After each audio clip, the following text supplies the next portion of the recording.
Where we left off, Keisha packed a bag and moved out that night. Jake, in his misery, resisted the urge to call her.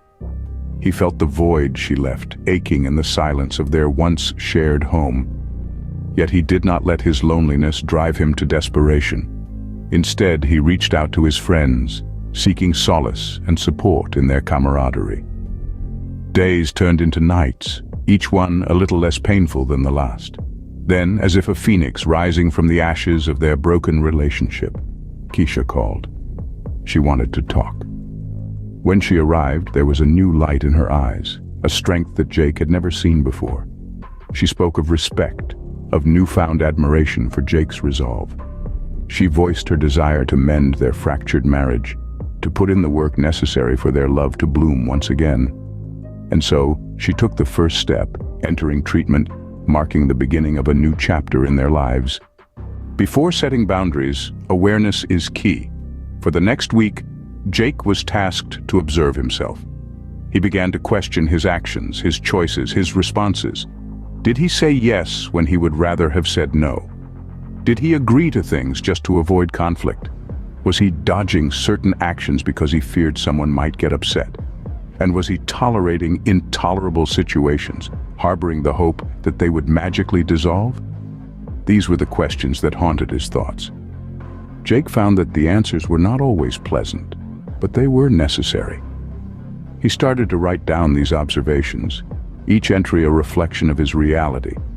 He shared them with a safe person, someone he could trust, someone who wouldn't judge him. This was not an easy task, but it was vital. By observing himself, Jake began to understand his patterns, paving the way for setting healthier boundaries. Life isn't a merry-go-round, it's a roller coaster. Jake was about to learn this firsthand. Jake had come to understand that life isn't always smooth, that simply being nice won't shield you from life's unpredictable swings.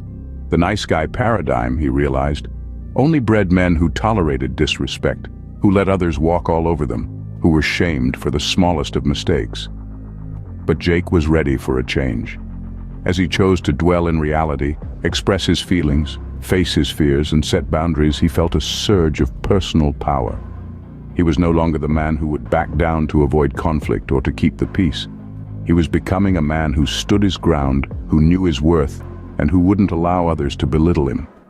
Jake was beginning to embrace the wild side of life, welcoming its challenges and gifts with open arms. Life may not always be pretty, but for Jake it was becoming an adventure, one he wouldn't want to miss. Contrary to recent sentiments, it is okay to be a guy. Jake was about to rediscover this truth. The generation born after World War II grew up in a unique era where being male wasn't always seen as positive. This was largely due to two societal shifts. Boys were separated from their fathers and other influential male role models, and they were encouraged to seek validation from women, conforming to a female-conceived idea of masculinity. As a result, many men, like Jake, felt they needed to suppress their masculine traits and become what they perceived women wanted them to be.